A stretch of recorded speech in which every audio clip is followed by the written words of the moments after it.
Umano'y pugad ng love at crypto scam sa Angeles City, Pampanga, sinalakay ng otoridad. Tutukan sa report.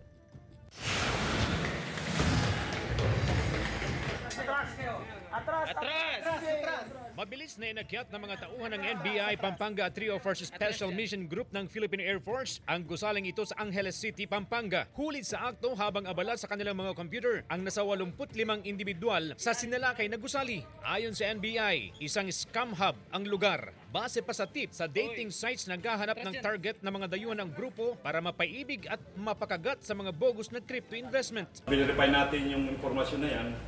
Pagkatapos natin ascertain na may existing illicit activities na ginagawa nitong opisina, nag-apply tayo ng warrant to search, seize, and examine computer data.